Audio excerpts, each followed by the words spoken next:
What's going on, everybody? Welcome to Sports and Culture. I've been making a lot of short videos, and I haven't been doing many long form videos, so I wanted to make one.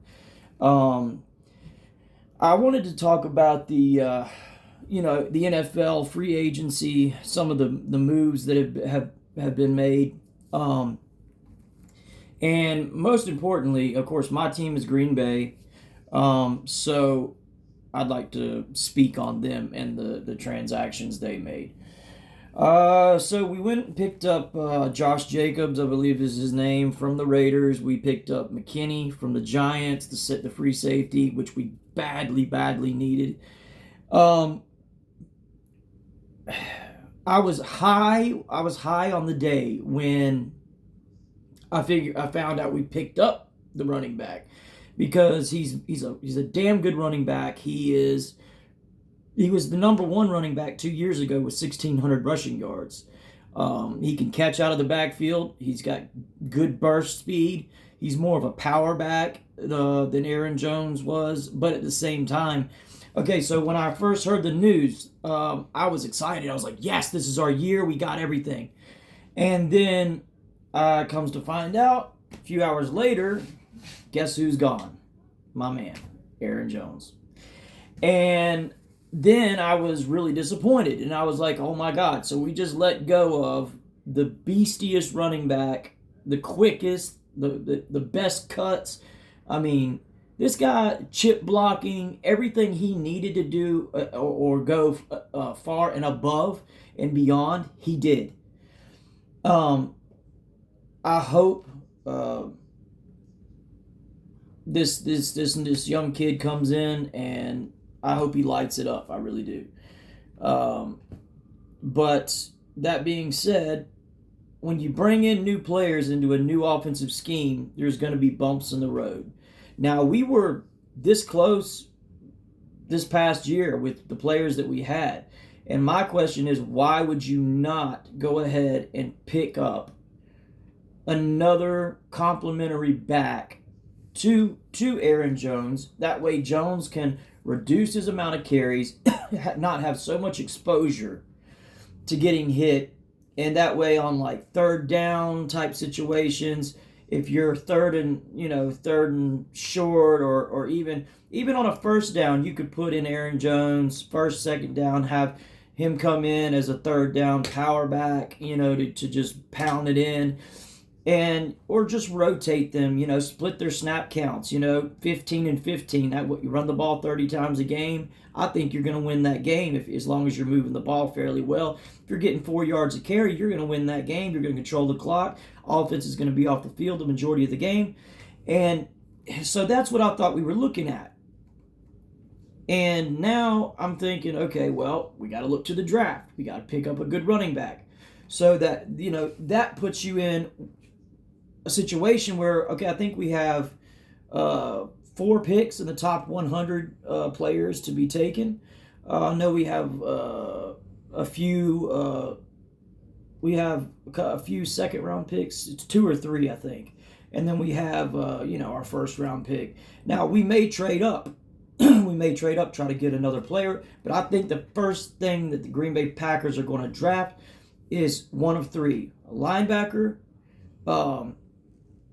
probably it's going to be a linebacker, a running back, or a left tackle. So that's the needs that I see with Green Bay, because we just let go of Devondre Campbell, we let go of Bakhtiari, and those are big players to lose. And Bakhtiari hasn't played, in my opinion, at all in the past 3 years. Like showing up for one game and then missing 8 games, showing up for another game, then missing the rest of the season, just doesn't cut it in the NFL. And there's no incentive to pay him all that money if he's just going to be injured the entire time. Now, don't get me wrong, I love Bakhtiari. He is probably one of the greatest left tackles we've had in Green Bay. I mean, I go back, all the way to the Brett Favre era, and when he got picked up from the Atlanta Falcons, with a little trade. I mean, they didn't want much for Brett. So, I mean, I've watched this team, through the ebbs and flows all this time. I'm 37 years old, so I have got to see this team change and grow. And now, under the helm of Jordan Love, and guys, I have to say this. I am so proud of Jordan and the growth that he made at the end of the year. I mean, to go on that run of games and to knock Dallas out of the playoffs, I mean, that right there, that was enough for me. Just from the season of ups and downs that we had, and then to go in and almost go to the NFC Championship game. We were leading, we were tied up there at the fourth quarter. Defense just couldn't stop a nosebleed, And our receivers are amazing. Our whole team our team averages to be 24.9 years old. That's the average player on our team. That's their age. So, I mean, we kept Preston Smith, so that's good. We don't got to go for, and we kept Sean Gary. And I think they may try to restructure Kenny Clark, maybe restructure his contract, give him some money up front. And then instead of paying him on the back end, that way we can have even more cap room to play around with, maybe pick up one more free agent. I believe we did, if I'm not mistaken. I'll have to check. My computer's currently down. I'm actually having to boot it up and recording this on my phone. So, I mean, as far as the Packers go, they made some great moves. Now, a couple of other teams that I saw some funny stuff going on with. Now, I saw Philadelphia pick up Saquon. And to me, look, I like Saquon. I think he's a lot like the running back we picked up. But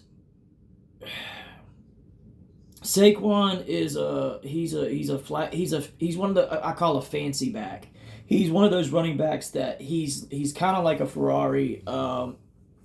You don't want to get him hurt. He is a workhorse, but when he gets hurt, it costs your team big because you had to pay him a lot of money. And so Ferrari backs are not really for me. I mean, Aaron Jones, you could say he was a Ferrari, but we just paid really low money for that Ferrari. We got a really good deal while he was there. And he was still young. I mean, that's the thing. I don't see getting rid of an amazing running back with it. He doesn't fumble the ball, I mean, Minnesota picked him up immediately. They were like, oh, what? He tears us up every game. And I mean, any team who could have gotten their hands on him, Aaron. I mean, if he would have just waited out, and held out, he could have picked up a crap ton of money. And I wish kind of he would have, because if he goes anywhere, I think he should have went to Dallas, because Dallas would have paid him whatever he wanted. I really do believe that. Being that he tears them a new ass every time he plays them. But he stayed in the NFC North because he's pissed at Green Bay, and I don't blame him. They brought in another running back, a little bit younger, and paid him what Aaron Jones wanted to be paid. And they didn't feel like Aaron Jones was worthy of that money, and I just don't understand it. Leave in the comments what you think. Did Aaron Jones deserve to stay in Green Bay or no? I think he did. So, and I'm trying to think of a couple other free agent moves that I saw. Didn't see many wide receivers moving around. One, was it Gabe Davis? Gabe Davis, yeah, he went to another team. I think he left Buffalo. He left Buffalo and went somewhere with a new young quarterback. So, anyways, wherever Gabe Davis went, he's gonna help a team out. Now, I would like to see Green Bay pick up one veteran. Excuse me, guys. One veteran receiver, at least, just to have in the locker room, just a presence. He doesn't even have to be playing because we have so many amazing receivers on the field. Um, I'm really hype on our receiving core. Really, really hyped on them. They are hands down. I think we have the best receiving group as a whole in the NFL. Now you can debate that all you want. That's how I feel. Um, Also, on a much more heavy note, guys. I'm okay. We're having. This is just a public service announcement. Okay, in case you're not alive and you haven't heard, we have a couple crises going on in this country. One of them being fentanyl killing all the young people and taking their lives from them, and when they're much too young. Just the other day I saw we lost a 19-year-old girl, beautiful young woman. She had a bright future, lost her to fentanyl. She had never done it before. Some guy she was seeing gave it to her, and she's gone. She's gone, young and beautiful. And it hurts because, I would like to be a father, and I don't want my child to grow up in this type of situation. So I've wanted to start a wall, okay, where people can post they can post the names of their loved ones that have passed from fentanyl overdose. And I'm going to tell you what, I'm going to have to partner with a business down in Winston-Salem, where I live. I'm going to have to partner with a business and ask if I can use basically the entire side of their business, because that's what it's going to take. And I really would like some people to get behind me on this, and it would be nice to be able to crowdfund for it, but the only way I can guarantee is if I was to set up some kind of 501c3 thing, and I don't want to have to go through all that, but if anyone would be interested in that, and you're in the Winston-Salem area, you happen to see this video, and even if you just have a store and you're willing to do that, then I can get the message out to everyone. So that's just something I've got going on, and there'll be other stuff. I'll have music that will go and play out there, twice, maybe once or twice a week, or just on the weekends, on Saturdays, to remember these people, and also pass out information on where to get help, how to get help, just the different avenues they can take if they're homeless, where they can go to get off the streets, because we're starting in Winston-Salem, North Carolina. We are having tent cities popping up everywhere. And it's all people strung out on either meth or fentanyl, because I've been into these encampments and passed out blankets. I've seen these people, and I know what they're going through. One of my best friends that I grew up with lives in a tent to this day. And it breaks my heart. I'm not going to say his name, but he knows who he is if he sees this video. And, I just want you to know I love you, brother. But anyways, the next thing is kind of a epidemic in this country, is men having low sperm counts. And I'm going to tell you what that comes from. That is coming from having low testosterone. If you have low testosterone, your sperm count is going to be lower. This is not, it's just common sense, but it's a scientific fact. And there are ways you can mitigate having low T, and I talked about it in some of my shorts, but I'm doing this video specifically long, so anyone that hears this and feels low energy, you feel like you cannot get out of bed in the mornings, or you don't want to get up, you don't have a sex drive, you don't even think about women anymore, or men, or whatever you're into, or whatever, that's none of my business.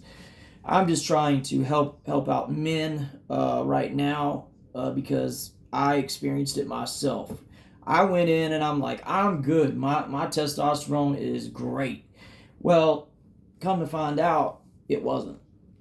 And my doctor, educated me on the situation. Now, there are many reasons why your testosterone can be low. It can be from, it's mainly your diet, but it can also be from other things, medications that you're taking. It can be just your body's chemistry, just for whatever reason, is not acting like it should. And especially when you hit your 30s, you need to be your mid 30s. You need to be really looking and taking an account of that type of thing. So you can change your diet, eating more meat, cut out. You need to prep your meals. High protein diet, with just meat and vegetables that you prepare. Stay away from anything that is in plastic. And I know that sounds hard because everything is in plastic now. But plastic, when you buy food that's hot and you heat it in the microwave with plastic, whether you know it or not, plastic is getting into your food. That's why you're starting to see some companies that you like, microwave dinners or whatever. Us guys like to just pop in real quick.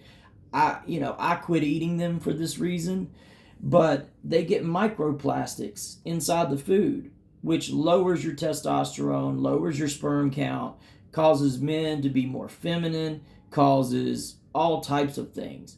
I mean, guys, if you, and you can go look up just how low this is. My testosterone was 145 one week. Then 3 weeks later, they tested me again. It was 130.